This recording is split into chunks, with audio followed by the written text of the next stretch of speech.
welcome to the A to Z Sports Big Orange Podcast.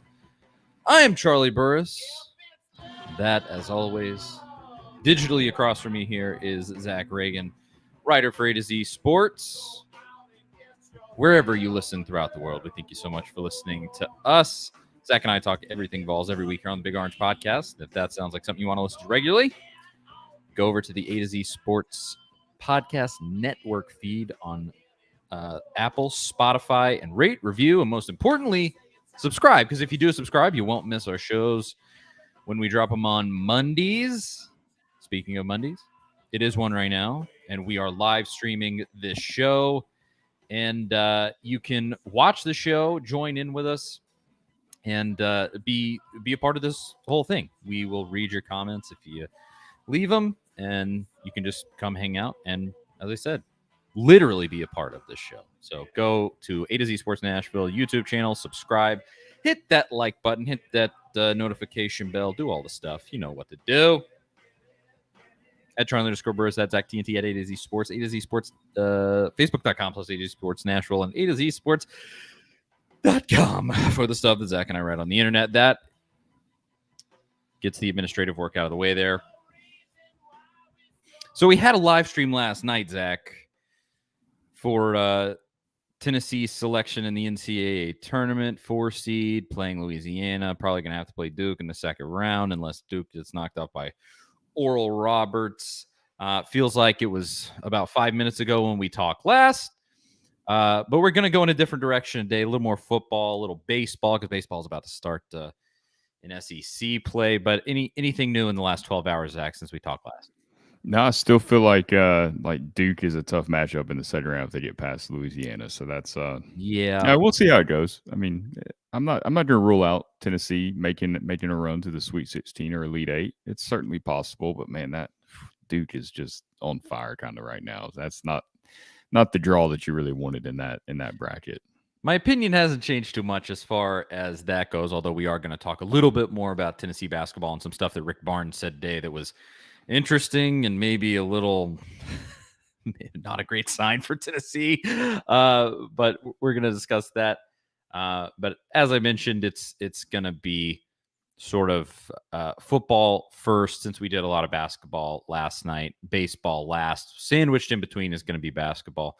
We'll get to it all. But before we get to that stuff, I got to tell you about our great sponsors. First and foremost, this is one just because it's a little bit of a one-off.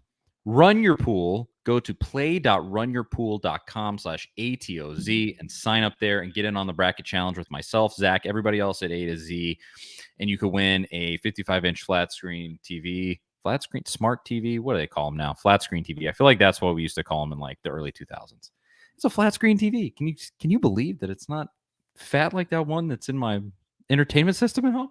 But you can win a 55-inch TV, $150 gift card to Fanatics, $50 gift card to Amazon. Play.runyourpool.com/ATOZ. Sign up. It's super quick, and fill out that bracket. And then we got our usual sponsor, SuperBook Sports. No better place to wager on your favorite sports than SuperBook Sports. Go to superbook.com and download their app today. SuperBook Sports. Rattle and Snap, Tennessee whiskey from Log Still Distillery. Make your own luck, just like Tennessee football's fast-paced Rattle and Snap offense with Rattle and Snap Tennessee whiskey. Omaha Steaks. Get $30 off your order with our promo code VOLS. That is VOLS. Omaha Steaks. Farm Bureau Health Plans for better coverage, better rates, and better service. Go to fbhp.com/ATOZ. Farm Bureau Health Plans. There they all are right there, right below our faces. Support our sponsors because they support us. And we can start off here, Zach.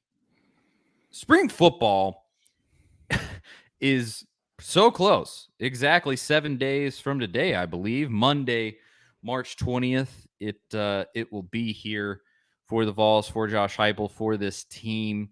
A lot of hype built up, and I'll kind of start by asking you this before we get into this discussion. The discussion that I want to have is the biggest stuff that we'll be looking for.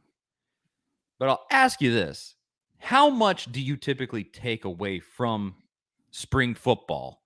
And what is it usually that you take away?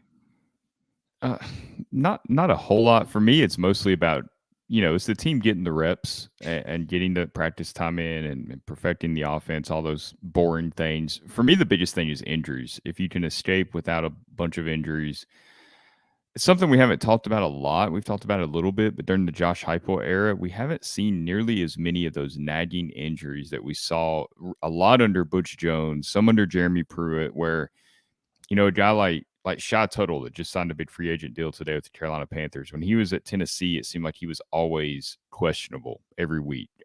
Other guys were the same way, and you still have some of that from time to time, but you just don't have as many of these nagging injuries. And even with this spring, there's going to be a few guys that are out, but nothing too major. If they can get through spring healthy, to me, that's always the biggest thing with spring football is just keeping everybody healthy.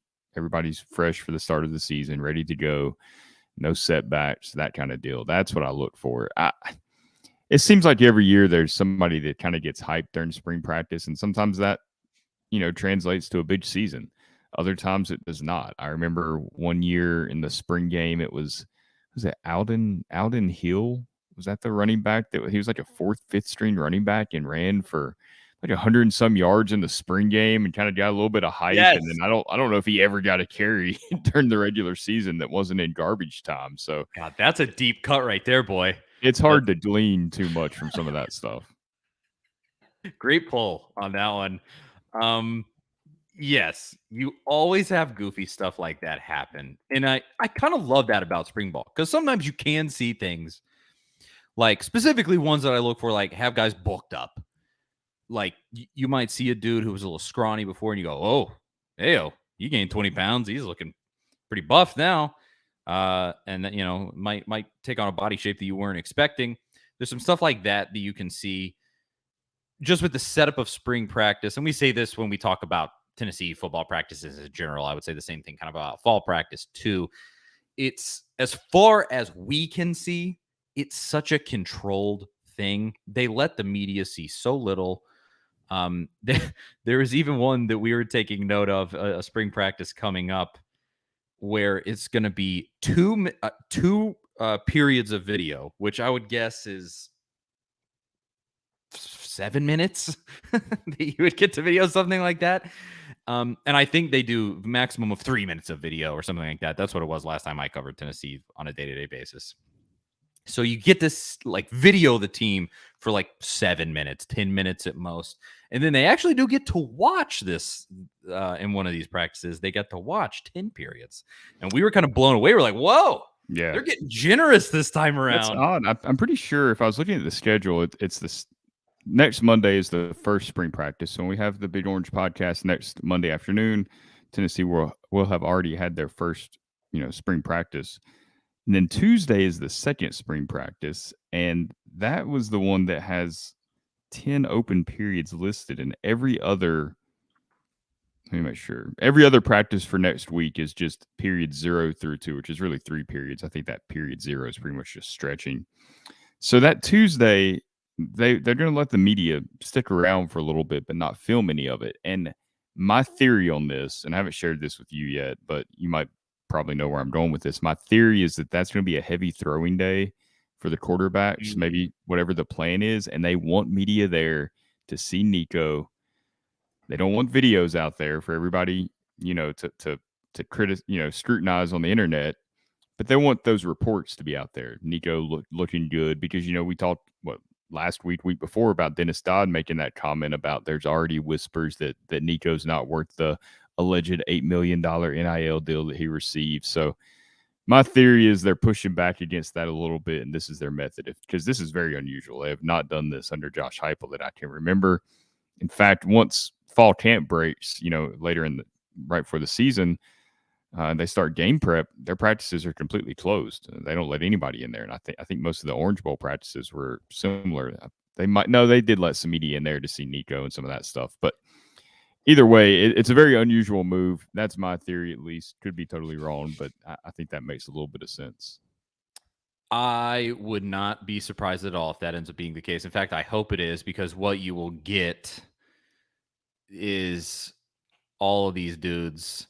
They then get to turn around and go on radio shows or go on their own radio shows, their podcasts or whatever, and they get to go, we watch Nico.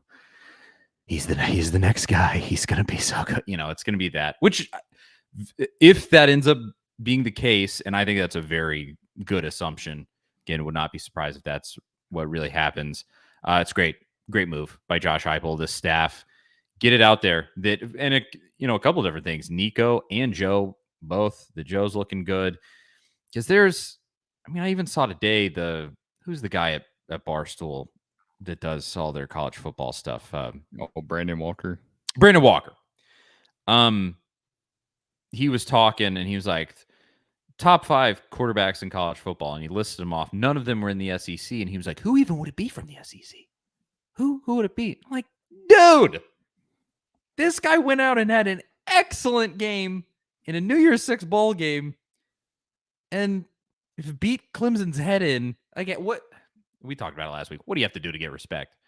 I don't know, but yeah, that's good. That should be good PR for Josh Heupel, and that's the main thing with spring practice that you can glean is just some stuff like that. It's a little surface level. It's a little bit of nonsense if we're being totally honest, but there is something to take away. Like I said, the weight and look of guys, how dudes' bodies have changed, things like that. You can take it all in. So what we're going to do for the main discussion with spring practice is just give the single biggest thing that Zach and I will be looking for, and we'll just each give our own what we'll be looking for at spring practice. And I'll say this, I'll do the caveat. It can't be Nico, because that one's so obvious. Nico or Joe. Of course, everybody wants to see that. I mean, look at what we're just saying there. Of course, everybody wants to see that. We'll give ours, and folks who are watching, drop them in the comments. Tell us what you'll be wanting to see from the film of spring practice, and we'll cover it all. But before we get into that, I got to make sure we tell you about our first sponsor, SuperBook Sports. Make 2023 the year you beat Vegas. SuperBook Sports gives you the chance every week to go head-to-head with the best odds makers in Las Vegas. No fancy computer algorithms, no guys across the pond setting lines for American sports. Just the best team of odds makers in the business behind the counter at SuperBook in Las Vegas. Plus, SuperBook features some of the best odds boosts and promo bets anywhere. Download the SuperBook Sports app or visit superbook.com and start your battle against Vegas right now. Visit superbook.com for terms and conditions. If you have a gambling problem, call 1-800-889-9789. That is SuperBook Sports. I've been saying it for a few weeks now. Is there a better week to bet on sports than the one that's about to happen? It's so good with the NCAA tournament. Those first 2 rounds, I mean, if you think you know what's going to happen, you're lying. And yeah, I mean, it doesn't get a whole lot more fun in terms of betting than the NCAA tournament, especially the first round with how many games there are. SuperBook Sports. So go download it and make some money off of betting on those games. If you're smart, if you know what you're doing, which you'd be a better person than me because I'm not great at it, but maybe you can be. SuperBook Sports. So I'll throw it to you first, Zach. Spring practice. We sort of talked about what overall we look for, but what is the big thing that you will be keeping an eye out for when spring practice happens next week? Well, like you mentioned there with the quarterbacks, we know that Joe Milton's going to start. You know that Nico's just going to be a guy that everybody's talking about. That's pretty much a given. I think the interesting things are really the position battles, because a lot of positions we pretty much know what Tennessee's going to do. We know that Cooper Mays is going to start at center, right? We know that Javonte Spraggins is locked in as a starting offensive lineman. We know that Jalen Wright, Jabari Small, and Dylan Sampson will be the primary 3 running backs. Who knows how that workload will shake out? I think the biggest 2 that I'm watching is the wide receiver, rotation, because of the way Tennessee kind of usually uses 3 wide receivers. Who's the odd man out? Because you've got Dante Thornton, you've got Swear White, you've got Brew McCoy, you've got Ramel Keaton. Which one of those guys isn't on the field as much as the others? My gut is that it's Ramel Keaton, even though he had this tremendous year last year, was amazing filling in for Cedric Tillman when he had to. Who knows where Tennessee's at without him? I don't think they win the Florida game without Keaton. He made several huge catches in that game. But his skill set might be a little redundant when it comes to Thornton. I think Thornton is faster, longer, probably better in the open field. You want Squirrel White as that speed guy that you can kind of move around like you moved Jalen Hyatt around last year and create some mismatches. And Thornton's ability to line up anywhere from the slot outside, that gives you a lot of options if you're Josh Heupel. And then Brew McCoy is kind of your move the chains type guy. He reminds me almost like a Anquan Bolden type guy, where he's almost like a tight end in a receiver's body in a way. So you want him out there, check down, picking up the tough yards after catch. I think he's definitely going to be out there. I think Square White's definitely going to be out there. So I think it comes down to Thornton versus Keaton. Hard for me to see Keaton winning that battle unless Thornton just has a terrible spring and is not as advertised at all, which we have no indication of. And the other battle, of course, is the other positions on the offensive line. You need a right tackle with Darnell Wright, probably going to be a first-round draft pick. You're not going to replace Darnell Wright totally. I mean, that guy was special, one of the more underrated players to ever play at Tennessee. He's really been getting some hype recently with his performance at the Combine and Senior Bowl, but you bring John Campbell in from Miami that you hope wins that battle. And then also you need a left guard where Jerome Carvin is off to the NFL. And you'd brought Andres Karich, or however you want to pronounce his last name, from Texas. You hope that he wins that job. Obviously, you got other guys you're bringing in that you want to compete. In an ideal world, the transfers step up and hold that down, just like last season with Mincy coming in and playing a lot of left tackle. We'll see how that shakes out. To me, that's one of the most intriguing battles to watch. Absolutely. I agree with all of that. When I think about all the positions on the field for Tennessee that aren't quarterback, obviously it's probably the most intriguing. Just is what it is. But you have to almost immediately go to defensive back here. And the growth at defensive back specifically. I mean, you got Gabe Jeudy-Lally, which is something. And hopefully he's a contributing factor. That's certainly the assumption. We said before, he actually in his career has an interception against Tennessee, actually, while he was at Vanderbilt. And so hopefully he's an instant contributor, but just where do they go? It was such a weak unit last year. And it really comes down to this. If you had better DBs last year, you probably make the college football playoff. So it's pretty important when the rubber meets the road to make sure that there's improvement there. And to the point that I said before, in looking at how guys' physiques shape up and just their general athleticism, if it improves over the whatever it's been, close to 6 months now since the season, the regular season ended, 5 months. Have they sort of come along since then? Where are they at? Because I mean, that just has to be the position on defense that takes the biggest step forward. Because I think at linebacker, you got dudes. Mm-hmm. The depth everywhere on the defense is maybe questionable, but it's probably going to be the best it's ever been since Josh Heupel's been here. Mm-hmm. You got a lot of great young guys coming in from that. It was probably like the number 10 class in America, depending on what service you look at. You got some good young guys coming in. Defensive line, you got a pretty solid transfer there on the defensive line. And what's his name? Norman Lott, who's coming in for the defensive line from, I believe, Arizona State. Mm-hmm. And, there's something to look at there, but just when I think of positions on the team where I got to see something, the defensive backs is probably the first thing that I look at. But yeah, the wide receivers, that's going to be a fascinating one because I want to root for Mel Keaton. Obviously, he has been here, really put in that work and had some of the most key catches of the entire year last year and some of the biggest wins that Tennessee has had in so many years. But, I mean, yeah, it kind of feels like he's probably going to get hopped by Dante Thornton. And how exactly does that go? You're not totally sure. So I know those are going to be really fun ones to look out for. On the whole, the thing that everybody's going to want to see is Nico. I mean, we can go to comments here already. John Hill, he says, Nico has to put on weight and muscle before the fall because he will get broken in the SEC if he doesn't. He's put on, I think, like 10, 12 pounds, I think somebody had said, just since he arrived in December. And obviously he's been back and forth and, practicing a little bit there before the bowl game and then in the weight program. So he's starting to put on a little bit of weight. We'll see what he looks like Monday whenever he's out there at practice. Yeah, it'll be really interesting to see exactly where he's gone, because he seems like such a hardworking kid, and he looked really good in the Polynesian Bowl, which is it's probably the last time Tennessee fans have seen him do much during this offseason. And so, yeah, I mean, there's going to be plenty to glean there. But Mr. Jones, he agrees with you to a certain extent. What you said, he says he wants to see how the O-line replaces Darnell Wright and keeps the consistency and pace up.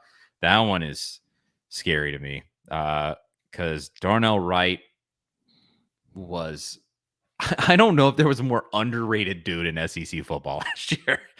Just was such an anchor on that line, man. And he's finally getting his due now that he's working out in front of NFL scouts, and people are going, whoa, look at this guy. Like this, he's the real deal.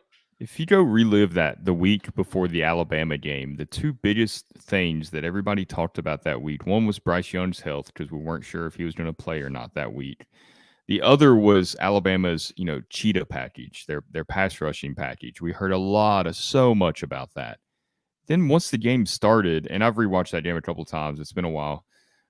They mentioned the cheetah package at one point, just brought it up. Will Anderson was lined up, and they highlighted it a bit. But outside of that, Will Anderson's name was not said much at all during that game. You almost forgot that he was even a factor. Like in that second half where that game got close and we weren't sure which way it was going to go, Will Anderson wasn't even on my mind. The only thing on my mind was, score and keep them from scoring. Tennessee was going to score. If they didn't turn the ball over, they were scoring all day on Alabama. It was just insane the way Darnell Wright completely eliminated him from that game. Did the same with LSU's B.J. Ojulari earlier in the month in October. Completely eliminated him. He might be a first-round draft pick. So he was criminally underrated all season. Finally getting some love now from some of these draft analysts. But yeah, you can't expect to replace a guy like that through the portal. You're not going to through the portal unless just somebody ends up at a smaller school that just blossoms and is way overplays his recruiting rankings. Maybe then you can, but for the most part, you got to find those guys in high school. And hopefully Josh Heupel can. Hopefully John Campbell can come in from Miami, and really, you just need him to play. He doesn't have to be Darnell Wright. He doesn't have to play to that level. But if he can just be slightly above average SEC offensive lineman, I think that'll be enough for Tennessee. Yeah, you look at that left tackle spot last year. Neither of the dudes playing left tackle were elite. No, at all. And they kind of rotated in and out too. So there wasn't a lot of consistency there. Exactly, and they got it done. It was good enough for Tennessee to win 11 games. And Hendon Hooker wasn't getting crushed on every play. So it is absolutely doable, but I'm certainly anxious to see how that goes. And Kenneth in the comments, he agrees with me, says he's anxious to see what shakes with the new recruits on the defensive side. Absolutely, because you picked up a bunch of defensive recruits. You picked up an amount of defensive recruits that was really surprising to me. I mean, we talked about that a lot on this show when that recruiting class was coming in, because we were very skeptical about, Heupel. It's all offense with Heupel. This offense is going to sell itself. It's so easy. It's absolute magic. But this defense playing across from this offense, good luck selling that. And they brought in some really nice prospects. And I'm very kind of on pins and needles to see some of those dudes who are at the top end of that class. Where can they go? Do they look feasible enough to actually play for this defense? Because that's how you're really going to bolster up your depth.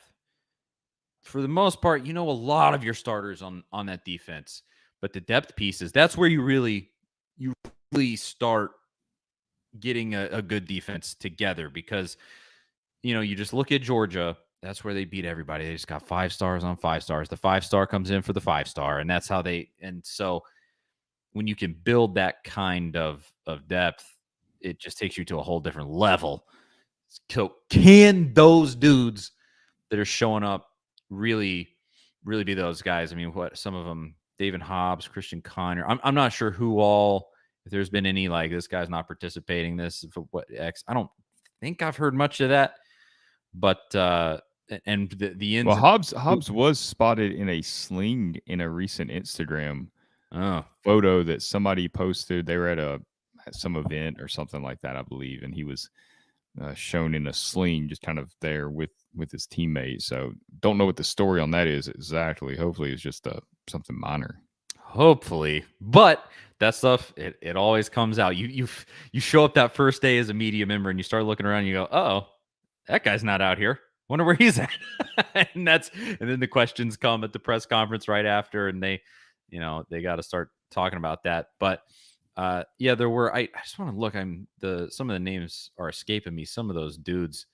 Yeah, David Hobbs was the top. He was the top rated defensive guy coming in on defensive line. Got Caleb Herring, Aaron Carter at linebacker. I knew there was a big one that I wasn't thinking about. Aaron Carter at linebacker.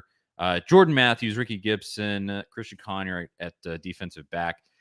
There's a lot of John Slaughter, I believe that was he safety DB.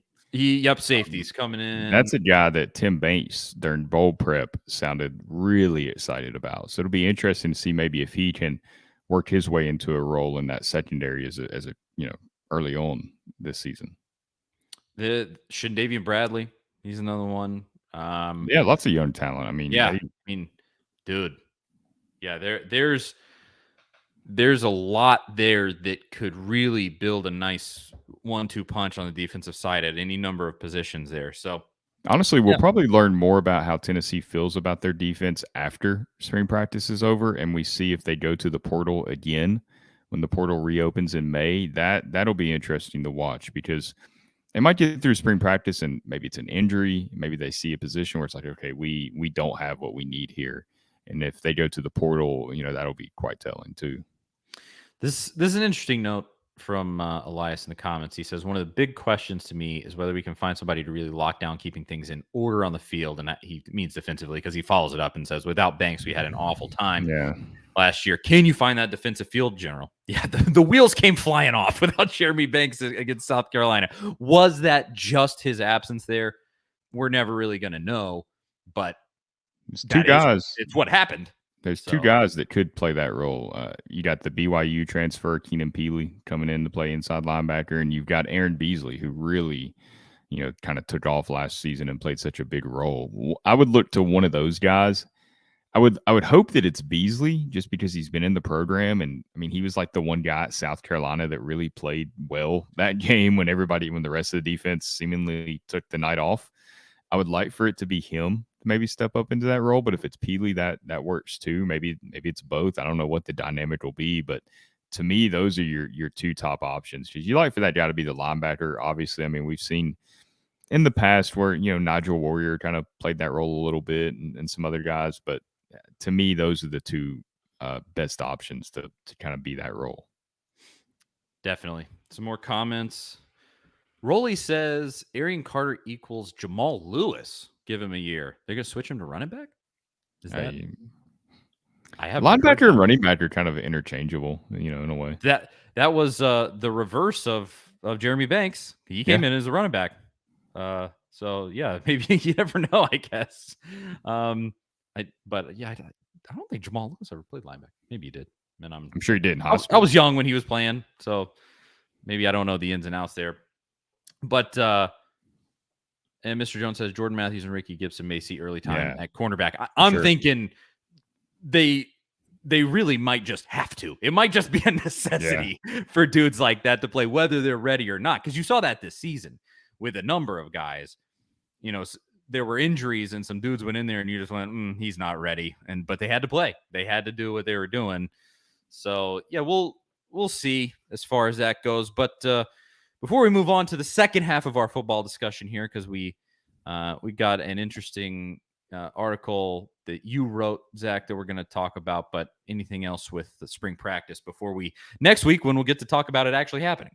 Yeah, I hope Mr. Jones is manifesting Matthews or Gibson one turning into Cam Sutton, because if Tennessee could find like a true freshman that played like Sutton did whenever he came to Tennessee, man, that would really make me feel a lot better about this. Not that I feel bad about 2023, but that's the one thing they're missing is kind of that lockdown cornerback that they can count on.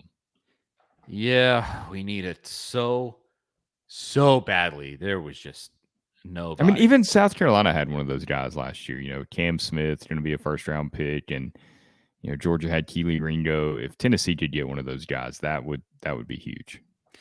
Is it too much to ask to just have like a Kevin Byard? Just like one of the probably is a lot to ask. I don't think they just make those every day. Is there one of those out there that we can just get somewhere? Yeah. So we'll move on now. Zach, you wrote this article called "Prominent College Football Program is Planning to Mimic Tennessee's Offense in 2023," and we're going to discuss that in just 1 second.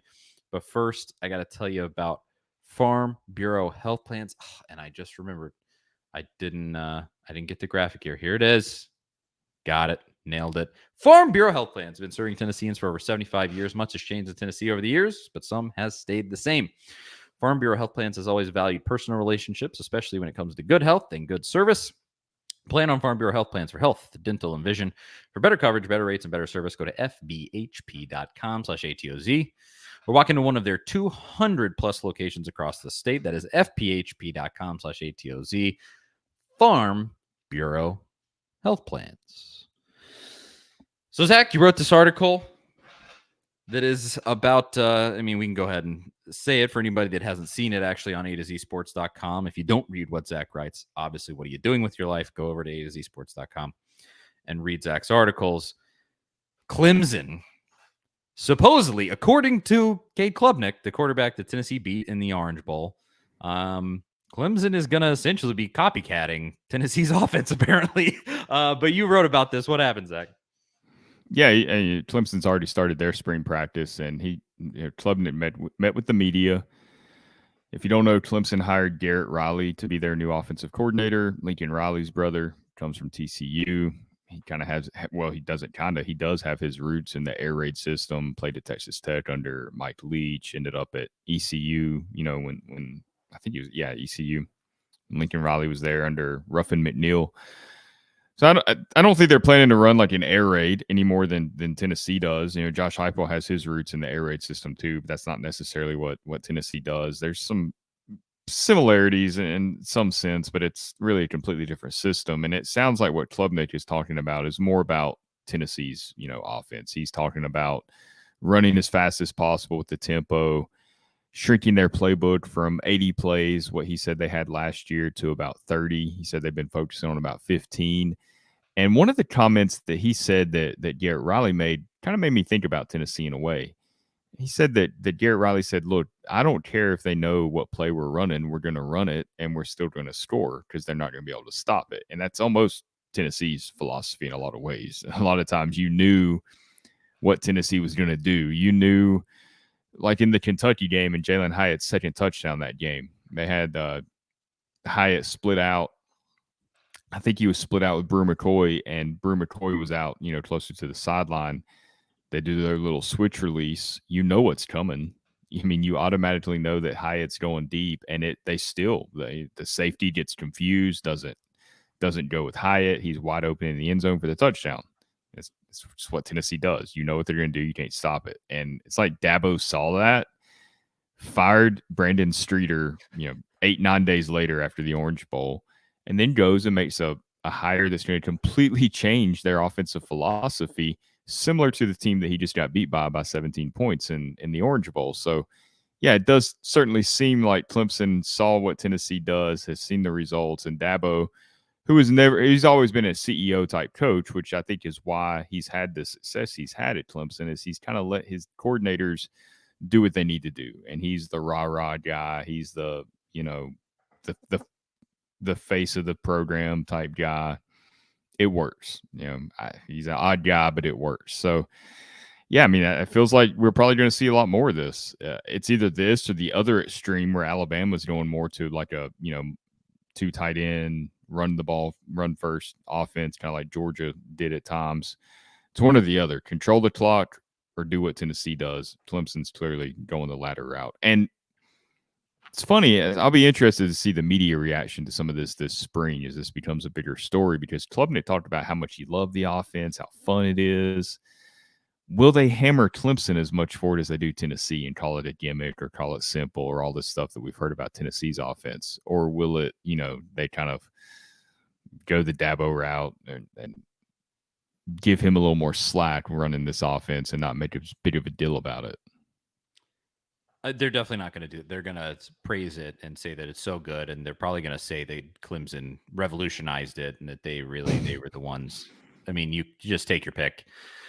Because the media, they all hate Tennessee so much. We all know what's going to happen there. But no, I mean, I'm pretty much with Elias in the comments here. He says, I'm only hesitant because this is the 11 billionth time I've heard an experienced coach switching to some great new scheme only to have them half implement it and then abandon it.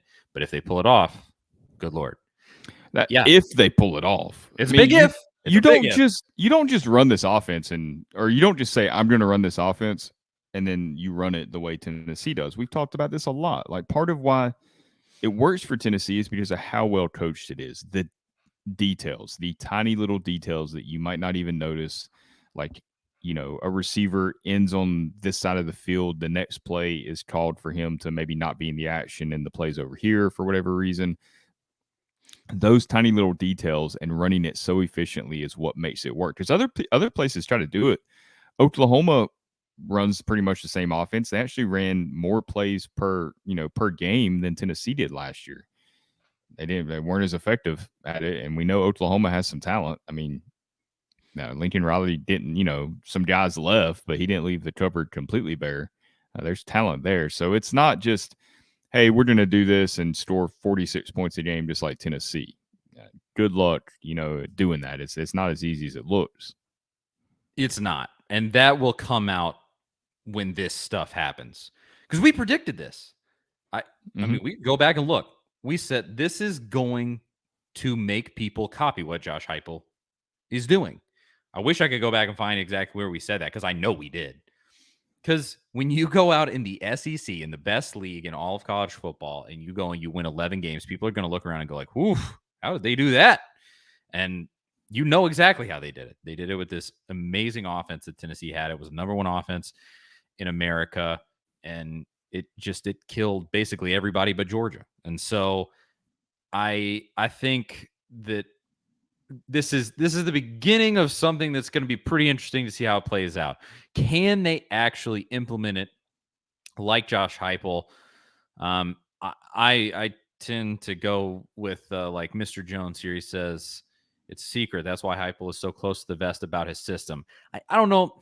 You can only hide so much because you run the plays on television and everybody can see them. You can only hide so much. But yeah, these other coaches aren't behind closed doors at Tennessee, although you have a guy like an Alex Golish who's now out there, and he was behind all those closed doors, and it's in, he has it all. He was there. He ran the thing with Josh Heupel. So eventually you're going to get dudes that get disseminated out into college football that know what Heupel is doing. You can't keep it secret forever. Well, hey, how many coaches have coached under Nick Saban and tried to replicate what he's done? Exactly. Yep. I mean, you had that dude, the freaking bald guy, came here, and he wanted to be Nick Saban. What? the bald guy. that's what I just we're not gonna say his name around okay. Here. Screw that guy. The bald guy showed up, and he wanted to be Saban, and he couldn't. You have to do what Saban does. You have to be Saban. Like, it just doesn't work unless you have what he has done and the power behind it. So with that being said, we'll see how much success they actually have with this. Klubnik's going to be a good quarterback in time. I don't know if it'll be this season or maybe the next.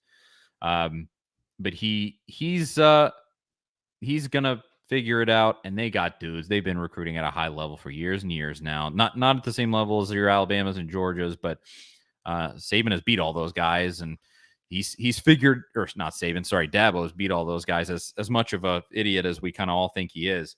He has beat them all over the years. So he didn't get to where he's at by being a bad coach. So maybe he can do it, but I'll believe it when I see it. I'll put it that way. If you can copy it, more credit to you. They're probably gonna run the table in the ACC like they do most years. But It would be fun to see them try it and have it be a total failure. That would also be fun. So I'm hoping for the latter, but you probably get closer to the first one. You know what else they did? And you can tell me if you think this is fair or foul or a big deal or not. I didn't love it, but maybe that's just because the pettiness that I love. that Same. But Amari Jefferson committed to Tennessee baseball. Probably not going to end up at Tennessee for baseball, or he might end up at Tennessee, but not on a baseball scholarship. He's a highly touted recruit now, 4-star guy. Tennessee could still land him, but other programs in the mix trying to get him. Clemson being one of those programs. He took a visit to Clemson this weekend. He posted the photos on his Twitter account yesterday on Sunday, and typical recruit photo shoot, full Clemson uniform, and they've got him holding a Tennessee state flag while on the Clemson visit because he's from Chattanooga. How do you feel about that? You never know with recruits because you never know if like he prompted that. True. And where that might have come from. That would be weird as a Clemson fan.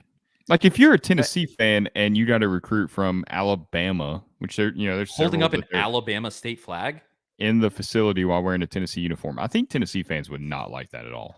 Exactly. That's really strange. I mean, I've lived in the state of Tennessee my entire life, and I love this state, so I'm always happy to see state pride from anybody that's from here. Right. It's my favorite state. What can I say? I'm a little biased, but you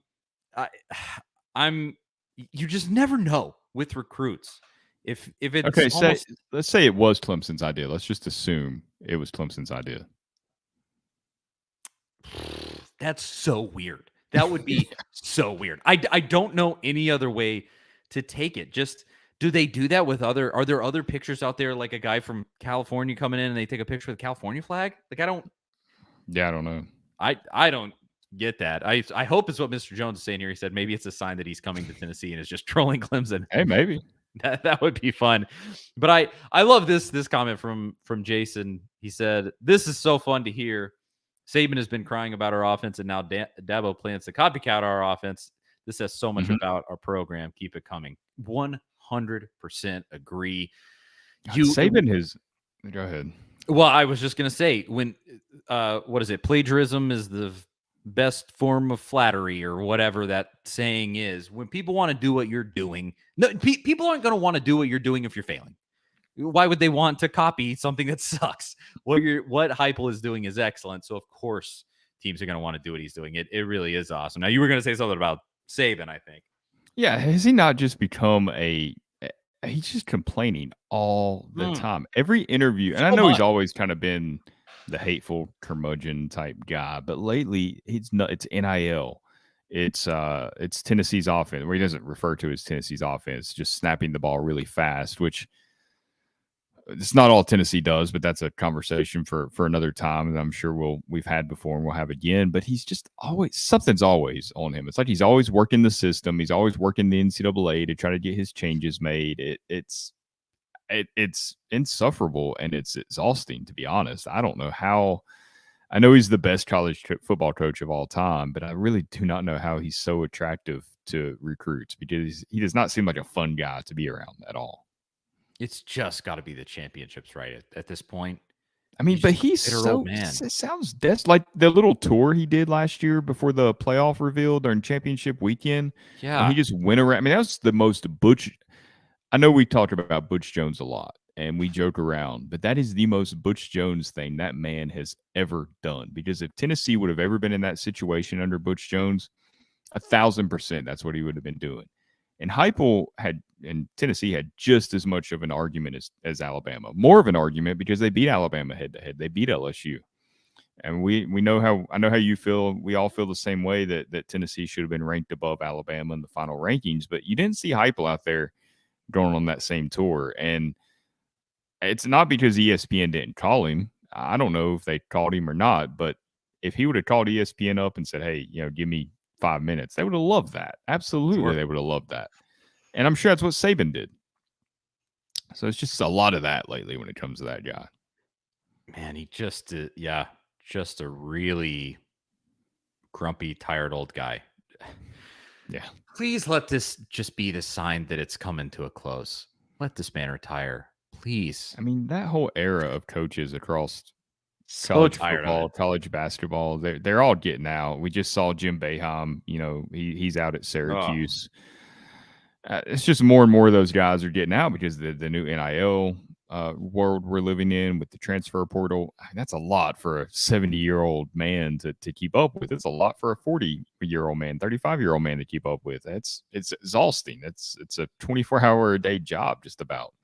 So I can sense that the end is coming for Saban. He's ultra competitive. It's all he's known. He's kind of like Bill Belichick. They got that I don't know if it's something about their Croatian ancestry or something that they share, but there's something about them where they're kindred spirits, and I don't, it's all they know. It's all they know. So maybe, but something's got to give, though.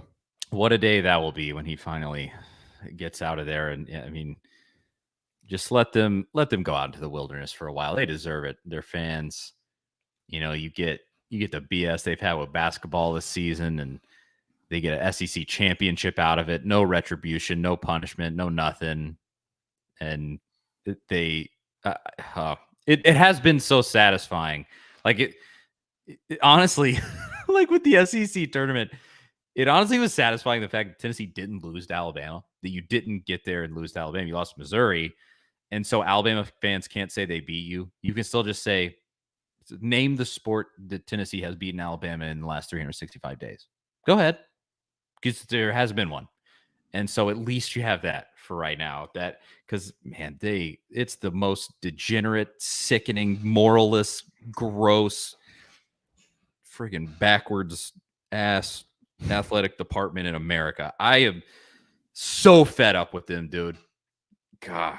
Did you see Marty Smith's interview with Brandon Miller after they beat who was it? They beat in I guess their first SEC tournament game. I think you texted us about this, but I did not see. Yeah, he interviewed him. He's like he just kind of referenced the off the court stuff, and then at the very end of it was just Marty Smith like, "Oh, thank you so much for your time. Thank you for taking time to talk with us." It was just no mention of anything softball after softball, and I know that's probably not the platform or the stage to ask the questions that need to be asked and to touch on that. I get it, but it was still it's like Marty, come on, like. The way that now the SEC and the NCAA are basically they're just having to just like iron over this. Like they're just having to just go like, here's Alabama, here you go. And like you can even notice in stuff they're not saying like because I mean Brandon Miller's best player in college basketball. It's not close, frankly, with the way that this season has panned out.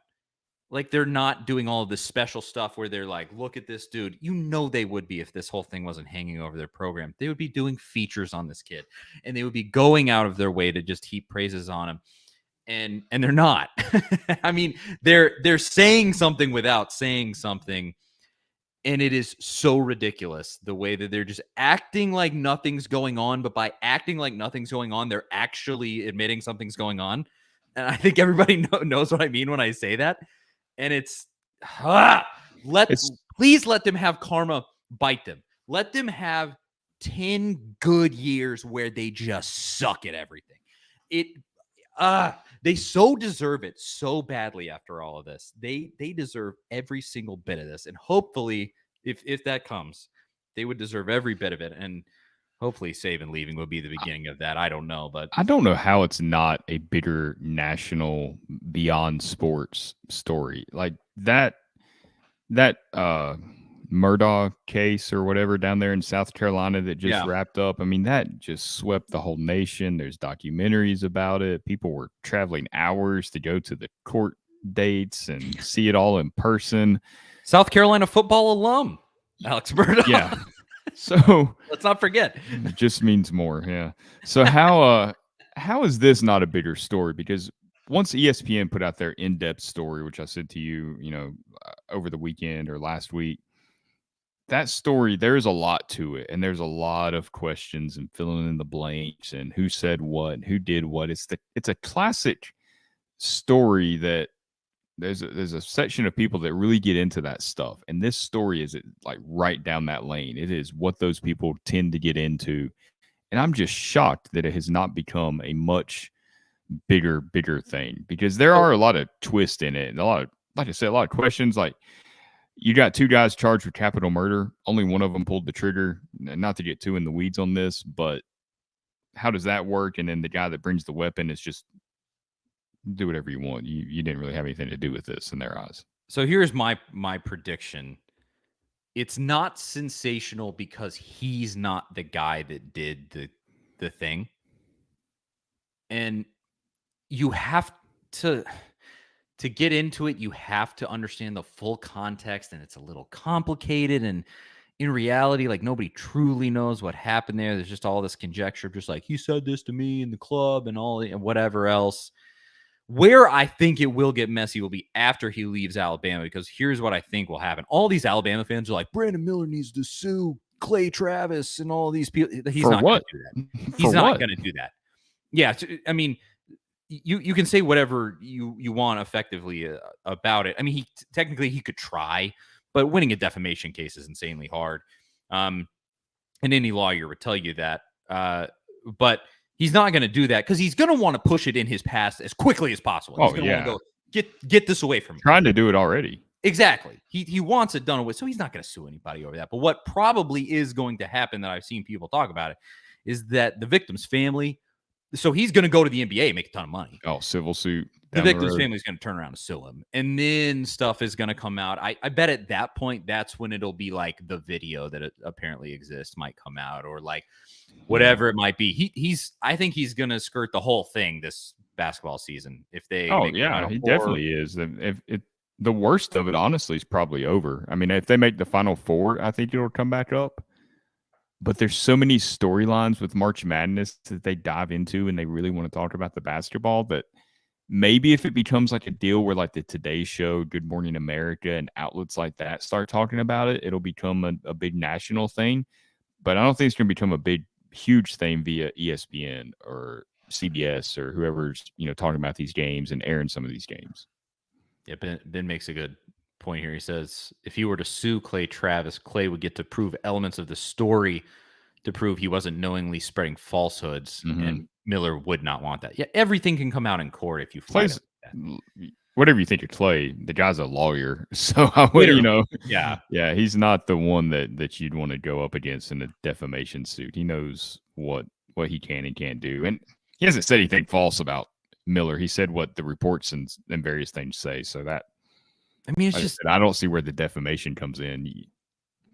It's just so deeply gross. That's what I can't get over. It the way that now, because they're good, they're bringing in the NCAA and the SEC to have to iron over all of this, and it just makes me want to vomit, because he doesn't deserve this. He doesn't deserve this benefit of the doubt. Nate Oates doesn't deserve. Nate Oates tried to cover up the whole thing. He tried to sweep it under the rug. He didn't want it, and his responses were horrendous and stupid. Wrong place, wrong time, blah, blah, blah, blah.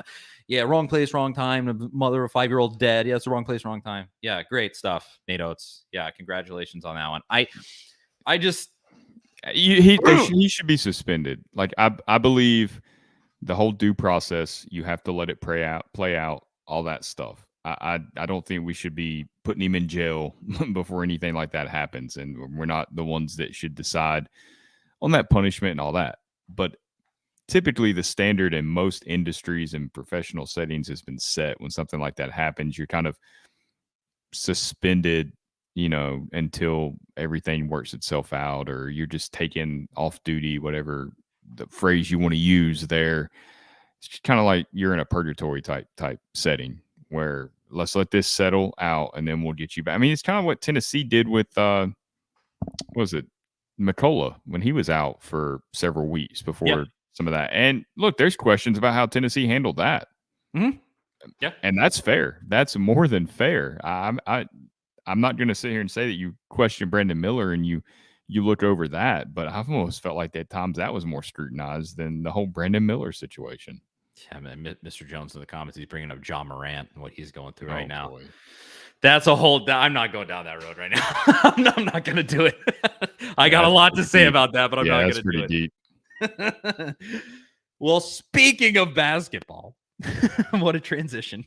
Oh, man. That's like your second great segue in 2 days. I do my best here. We're going to talk quickly about some comments that Rick Barnes made today at his press conference. But first, I got to tell you about our next great sponsor, Rattle and Snap Tennessee Whiskey. When I talk about that Brandon Miller situation, the thing that I want is a glass of whiskey. And you know where you can get a great one? Rattle and Snap Tennessee Whiskey. There's a transition for you, Zach. There you go. Few things go better with a Tennessee sports victory than an awesome whiskey. And if you watch the live streams with myself and Jonathan Crompton this past season, you know that we had a drink of Rattle and Snap after every win that Tennessee had on the live stream there. And that Log Still Distillery has released a new Tennessee whiskey product line called Rattle and Snap Tennessee Whiskey, named after a long-forgotten game of chance. Rattle and Snap is a whiskey for those that make their own luck. It's a 4-year and an 8-year version. This is the 4-year that I have. Amazing for your favorite cocktails or just drinking it neat. It really is great stuff. You can find Rattle and Snap in stores across Tennessee, and it's also available in Kentucky, Indiana, Mississippi. If you're a Tennessee fan that has to live in one of those states, you can find it there too. Run, don't walk to get some Rattle and Snap Tennessee Whiskey, and follow them on Instagram at Rattle and Snap Tennessee Whiskey. Oh boy.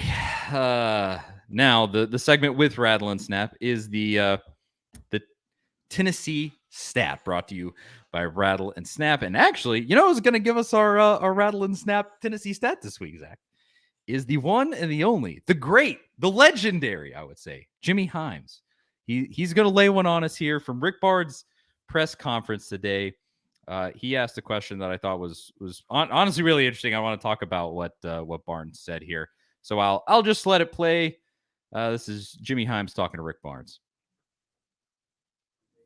Been in it before, the older guys, the younger guys, not. Well, that's so Rick much, Barnes, but here, they know hold what on. it's about.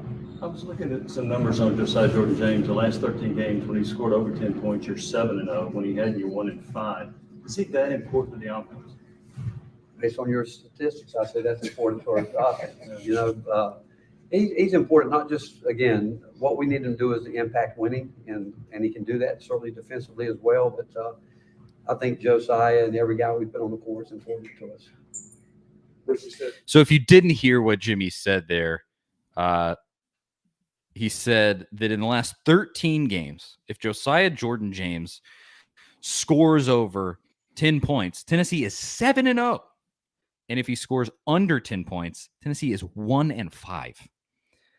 So we've had a lot of talk about Zakai Ziegler and everything, but in some sense, Tennessee in its current form kind of goes as Josiah Jordan-James goes.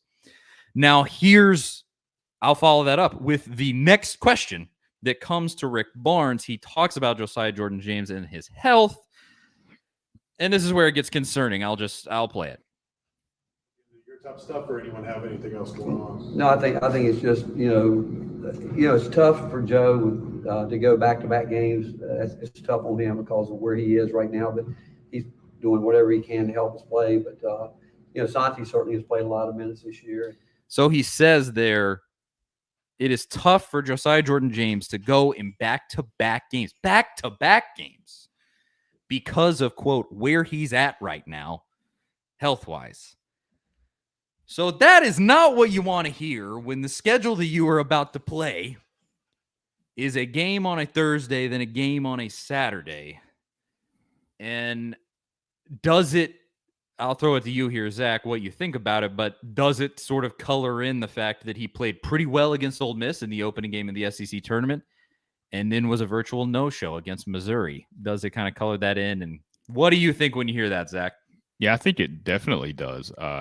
If Rick is that forthcoming to share that he doesn't really think he can play back-to-back games, and then you kind of see that performance, I definitely think that explains it, and it's going to be a serious problem in this tournament. I also think it makes you, I don't know if this is overthinking things too much, because everything I know about tournament settings is you win the game that you're playing first, and then you worry about the next game.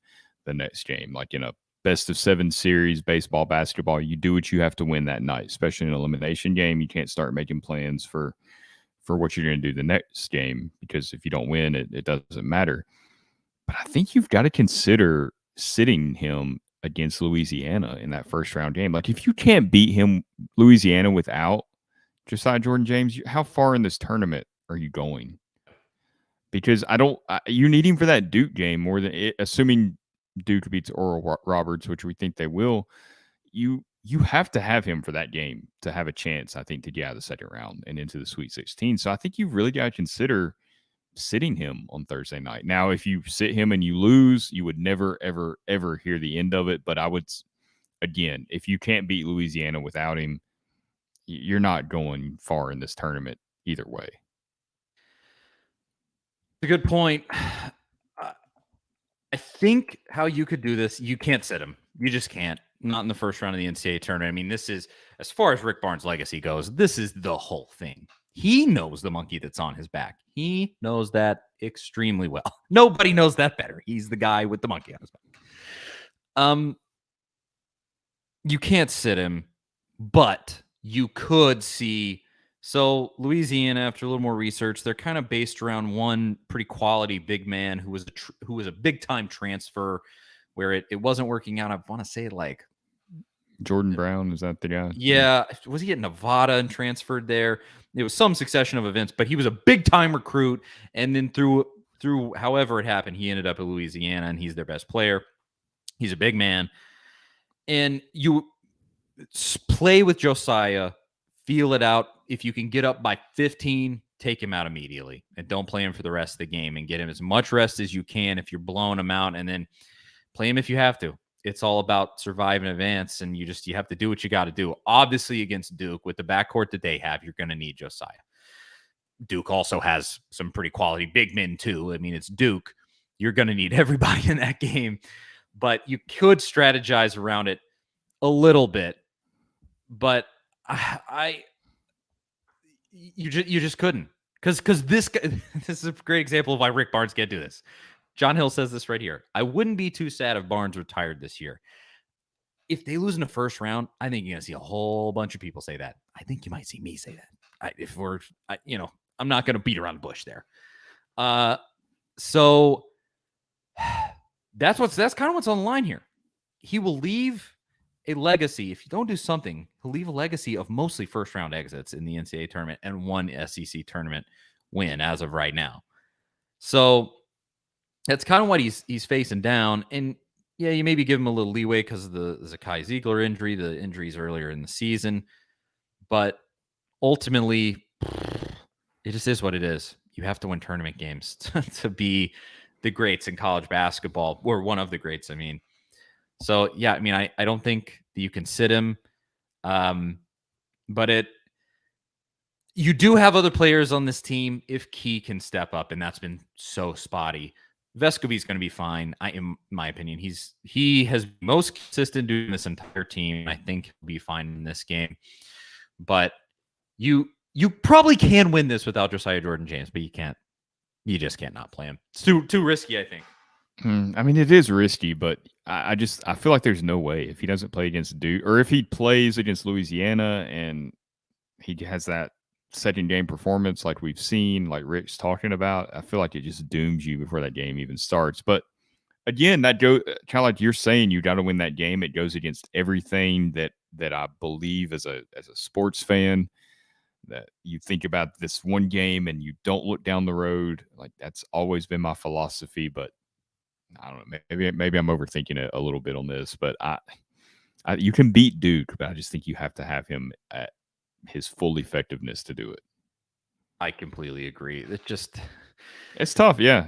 I mean, when you look at the way that they won last season, when they were winning the SEC tournament and just really getting hot down the stretch, he was one of the biggest pieces. He was averaging 15 a game down the stretch last year and was just having big performances. He was hitting really clutch shots. He was playing excellent defense. Now he's sort of across the board. He's still been playing great defense, but Tennessee's defense has taken a step back since the guy's been out. That's been huge. Defense against specifically great guards like Missouri had, like Auburn had, and Duke has them. So that's not good. Maybe you can win with a really tough mentality, and they bring some magic into the tournament. They play for Zakai while he's out. Who knows what could happen?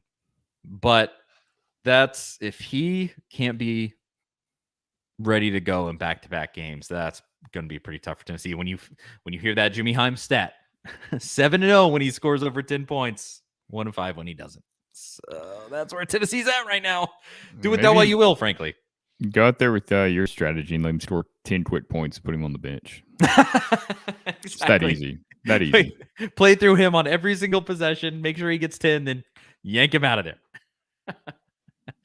I mean, you got to beat Louisiana. You have to. If they look, okay, if they lose to Louisiana and Josiah Jordan-James plays, like even without Zakai Ziegler, I don't think that's a good excuse to lose in the first round of Louisiana. Yeah.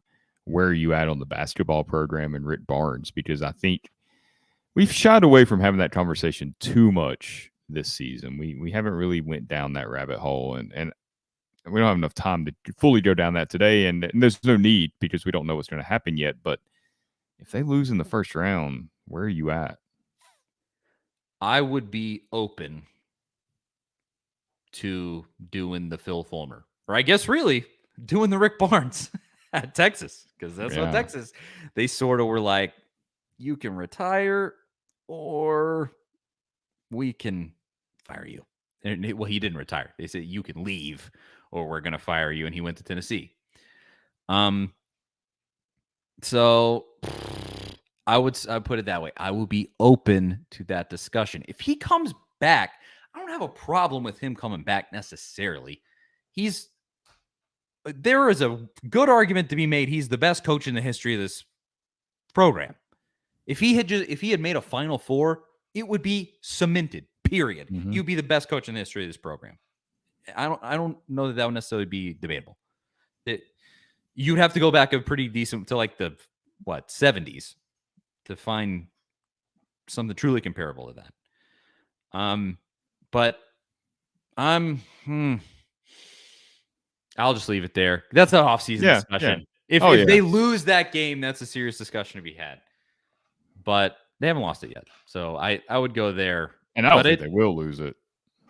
And I'm not. Because it also, like, it comes down to, let's see, Heath says this in the comments. He says, everyone wants Barnes to go. I don't think everyone does, but some people definitely do. But what coach can we get that's any better? That's always the question, and it's a gamble. I mean, it's a huge gamble because nobody's a guarantee. I mean, there's a world where Shaka Smart would make sense, right? But that would be a hard sell after you're basically doing what Texas did with Rick Barnes and 8-9 years ago and expecting different results. That would be a hard sell. So I don't think there is some obvious answer. Obviously, Nate Oates is off the board with everything going on there. Nobody wants him in Knoxville. Who would want to leave where they're at? College basketball is kind of different than college football in some ways. It's hard to project where some of those guys might land. So, no, I totally get that angle of it, because when you do make a change, you better have a pretty good idea of where you're going, and you better be pretty sure that it's going to work, or you end up in a worse spot than you're in. Tennessee's, went down that road before in football. Hopefully they get past the first round. It's not a big deal, because I think with Zakai Ziegler's injury, it would be unfortunate. It would suck, but you lose to Duke in the second round. I mean, I don't think most Tennessee fans don't expect. I mean, they hope you win that game, but I don't think they expect you to go beat Duke without Ziegler. You definitely can, but I don't think it's going to be a big indictment of Rick Barnes if you don't. Yeah, he gained some slack by having Ziegler go down. And the Josiah Jordan-James deal, too. I mean, that's almost even if he does play after playing against Louisiana, it would be almost being down like two key players. Yep. I don't know, man. That conversation stinks. I don't necessarily want to think about it. I kind of lean in Rolly's camp here. He says Danny White is a hiring genius who will be fine. Danny White has a pretty nice track record. Yeah. He did hire Nate Oates, who was great at Buffalo. He hired Nate Oates at Buffalo. Clearly, Nate Oates is a good basketball coach. He might be. To be fair, I don't know if piece of Nate crap. Oates, Nate Oates had previously dealt with the situation that he's dealing with now at Alabama, so there wasn't a lot to go on there to know that would be an issue. That's true. Maybe he didn't know that he was as much of a scumbag as he's turned out But to be. I mean, the main point of that is that he went and identified Nate Oates from where was Nate Oates before Buffalo? I don't even know. I mean, he was a nobody, right? Some random, yeah. He identified that guy could coach basketball. So you got to have confidence, and who knows who that could be, when it'll be. We'll cross that bridge when we get there. But I think he was at Buffalo as an assistant. So okay. Brought was it Bobby Hurley? Bobby Hurley, was he the coach? I think so. Into there then. So yeah, hopefully we don't have to have that conversation this offseason. But I think if they lose in the first round, it's unavoidable. Oh, that'll be a fun discussion. Well, it'll get a lot of views. That's something. If we have to do that. I will pass on another first round exit. Tennessee fans love a good coaching search, don't we? Well, it's been a while, so we're a little rusty, right? It's been over 2 years now. Yeah, we've been on a nice hot streak. And I mean, dude, Kelly kind of coming up from behind and going, "You're not firing me this year." That's obviously we'll see how she does in the tournament. 4 seed, and there's a pretty good path to a Final Four for that team. But she got it. She has to go out there and do it. But it's like UConn has really lost a little. I mean, there are 2 seeds. Mm-hmm. Some of that luster is gone. Speaking of old men who like to complain a lot, Gino is right there. He might be worse than Nick Saban, to be honest. Yeah, relative to the sport, he probably is. That's the worst. Well, we'll finish with a little baseball talk. We will cross that Barnes Bridge if and when it comes. But we're going to talk about Tony Vitello and the baseball team. SEC play starts this week, and the team, here's the tough truth for the moment with the baseball team. 13-3, excellent record. They really haven't beat a team with a pulse quite yet. So I want to get your take on that, Zach, and what you think about it. But I got to tell everybody first before we talk about that, about Omaha Steaks. Omaha Steaks.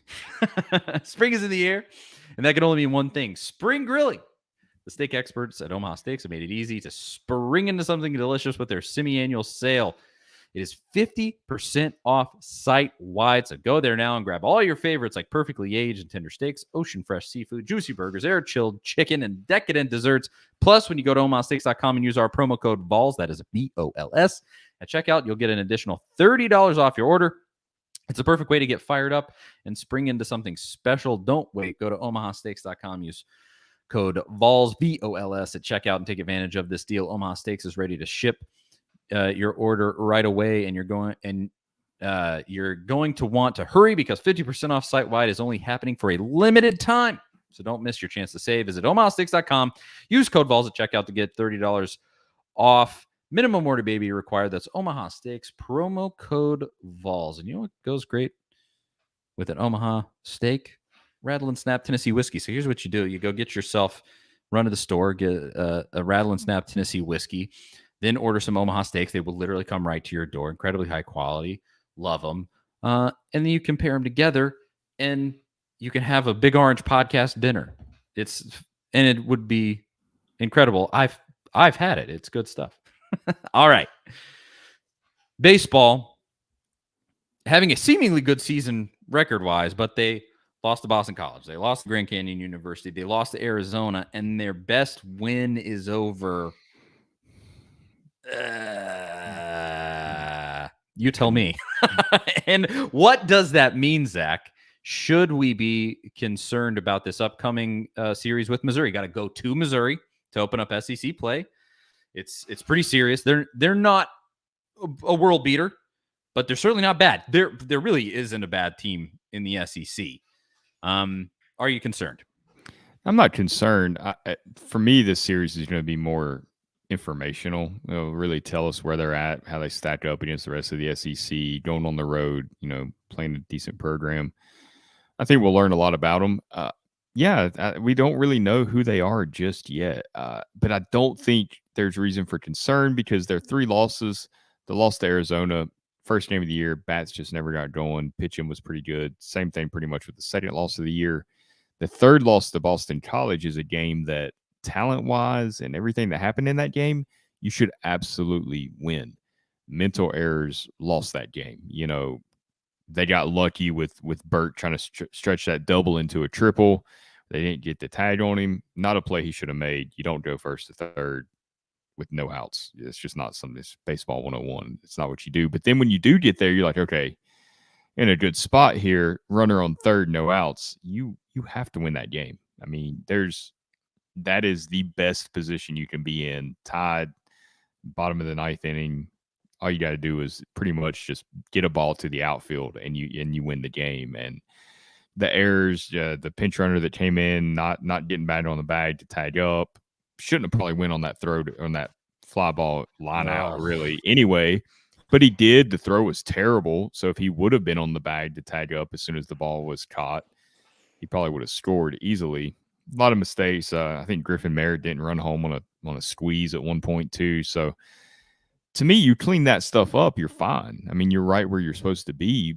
Are they playing tight? Do they feel the pressure of these expectations of what last year's team did, and they're trying to kind of make things happen, or they're thinking too much? I mean, Tony Vitello even said at one point that he kind of told them, you almost got to play the game like a little leaguer and just let your instincts take over and just kind of have fun and just go out there and do it and not thinking so much. I mean, baseball is it's a very mental sport, and if you get in your head, it's not just in the batter's box that it can have a big impact. It's base running, it's fielding, it's all those things, and I get the sense that there's a little bit of that going on.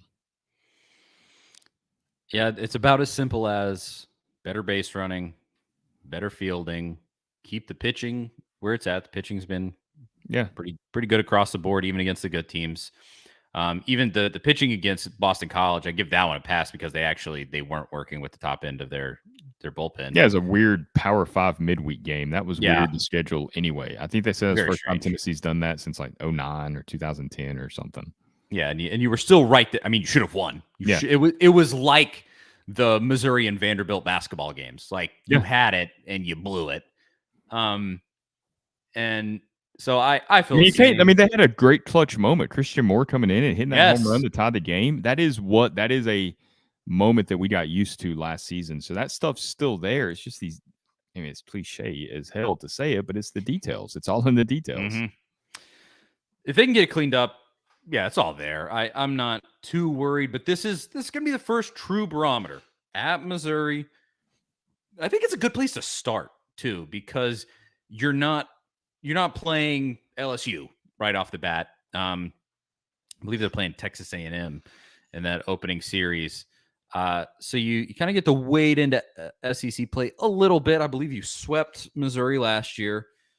And so I do think you might have found something with Maui Ahuna leading off. Mm-hmm. That first game where he led off, they scored 23 runs. So maybe there's something there. Of course, Morehead State they were really, really bad. But hey, they had still won 9 games before getting there. But maybe you found something there in terms of offense, hopefully, because that's really what it's going to come down to. I think for the most part in those weekend series, if every pitcher stays healthy, you're going to hold most teams to like 5-ish runs. So at most, can you score more than that?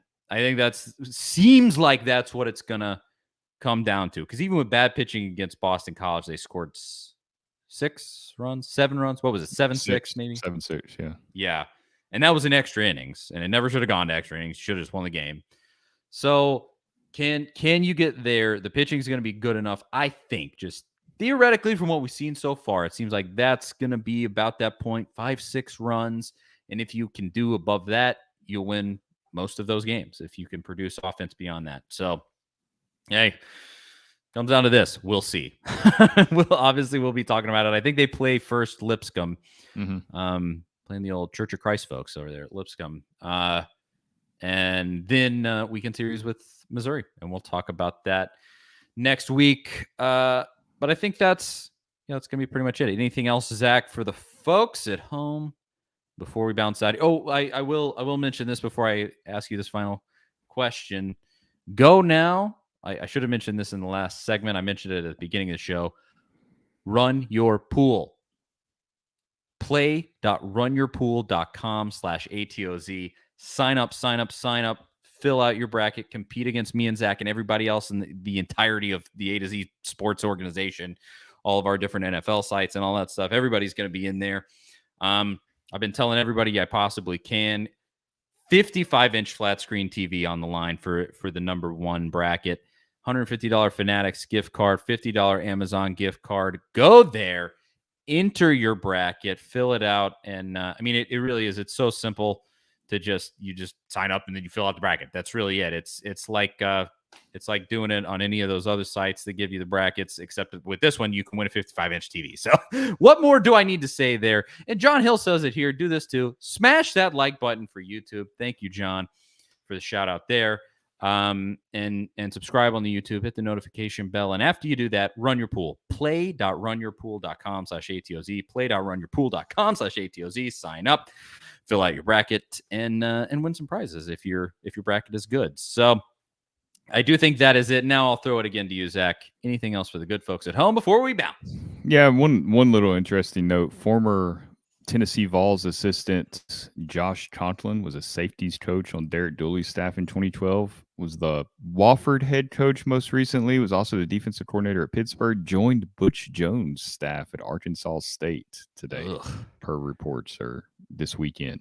Special teams defensive assistant. But the interesting thing about Josh Conklin, though, is that he was very close to becoming Tennessee's defensive coordinator 2 years ago when they hired Tim Banks. He interviewed with Josh Heupel and Danny White. At one point, I was told by someone close to the situation that Heupel was leaning his direction because of the defensive style that he used. But for whatever reason, they chose Banks instead. So maybe staff opening in the future might be a name to keep an eye on. Perhaps if Tim Banks moves on, or Willie Martinez, somebody in the secondary, that might be a guy that Josh Heupel looks to again. That is interesting. That's tough that he has to go work for Butch Jones. But good luck there. You got to get the work you can get. Yeah, that's college football. Yeah, Butch Jones is going to suck as a boss, and he's going to. There's been some good coaches though. I mean, Willie Martinez worked with Butch. John Jancic, who just now was promoted to an on-field role at LSU as a position coach. I think he's working with special teams too. He worked with Butch for a while. They didn't have the greatest ending together after 2015, but he's had some decent coaches come through and work for him. I mean, some of those guys are head coaches now too. Like who's the offensive line coach that was in the hospital? Walt Wells. Is it Wells? Walt Wells. Yes. Yeah. He was head coach at Eastern Kentucky. So he had like a heart attack or something. Yeah, died, I think.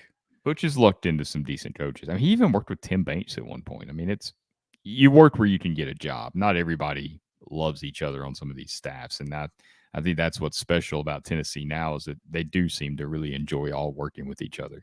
Yeah, I don't think you can say enough about how much of an oddity that is. Yeah. Seriously. I mean, the fact that it seems like his coaches genuinely like working there, that is surprising, because that is some people do their jobs. It's amazing what will happen. Yeah, it's not very common in college football. Yeah, these dudes are smart guys. A lot of these position coaches could probably be head coaches and do pretty well. Oh, and this was a final thing too. It came across on Twitter. I was looking for the Lady Vols. Not only is Tamari Key coming back, but actually yesterday they just Rickea Jackson announced that she's coming back too. It's really big. She's transferred from Mississippi State and came to Tennessee, and then now is coming back for another year. The team's shaping up. I don't want to put like pressure on Kelly, but that team next year should probably be pretty good. All righty. Charlie Burris, Zach Reagan. This has been the Big Orange Podcast. Thank you to everybody who watched and commented. You guys are too good to us. John Rowley, Mr. Jones, Evan White, Ben Hall, Elias Gray, Wrecked, Billy Jones. Who else is in here? Thank you for watching and hanging out. I see a bunch of you like every time that we do this. You're too good to us. And go check out the sponsors right there below our heads. Support them because they support us. Great sponsors of the show. And otherwise, I think that is it. We will have a midweek segment of some kind. Me and Zach haven't really ironed out the details there, but we will. That's kind of become a regular thing now. And so we'll do that, and we will talk to y'all then. See you guys later.